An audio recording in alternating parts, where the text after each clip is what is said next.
let's talk inner fenders. So I got the Hook and Road Amazon fenders. I don't know, they're like 150 bucks. They don't look bad. Tons of clearance on the front. But now you start looking at the back and it's a different story. So I would definitely recommend the fronts, Amazon fenders. But the backs, you know, they say Moab on them. They got the GPS coordinates. They look really cool. But I am scraping bad right here. And that's with the stock tires. Not to mention these 35s. I just go over railroad tracks and I'm scrubbing on those things. Now, I don't think I've torn anything out yet.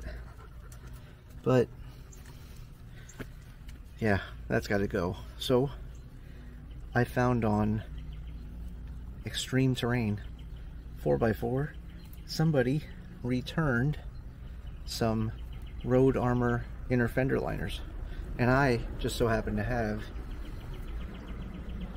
Road Armor fenders. So yeah, let's get this crap off. Let's get started.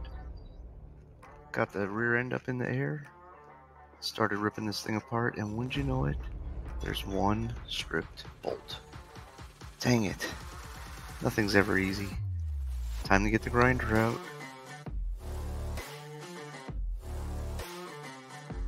I struggled with that bolt for a good half an hour, but it finally came out. Then came in the house and unpacked these Road Armor inner fender liners, and they were packed nice. Took a hot minute to get them all apart. Get them outside and let's get them installed.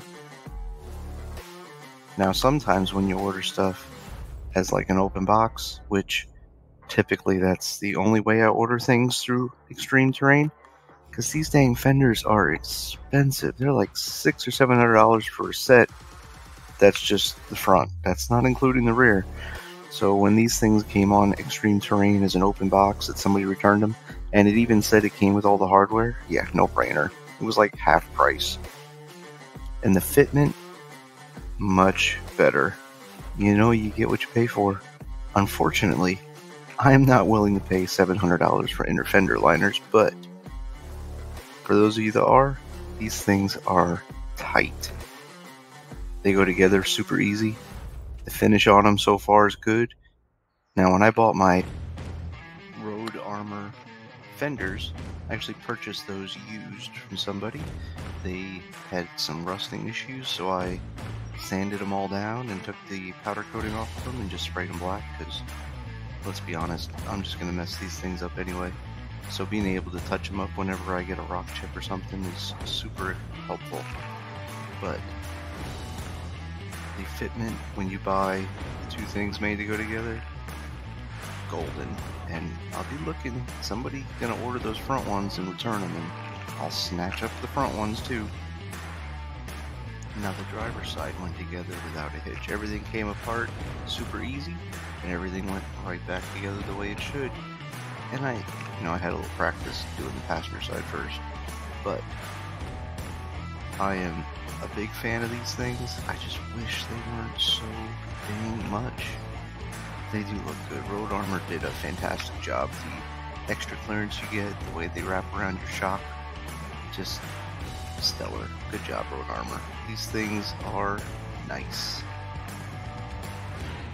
Now the only thing missing from the packaging, which is no big deal, is the little plate that you spray whatever color you want, and then it goes up and highlights the little Road Armor cutout they did. No big deal. I'll make one of those one day, or I won't. It really doesn't matter. But how is it on the road? I can tell you I am not scrubbing with 35s anymore at all.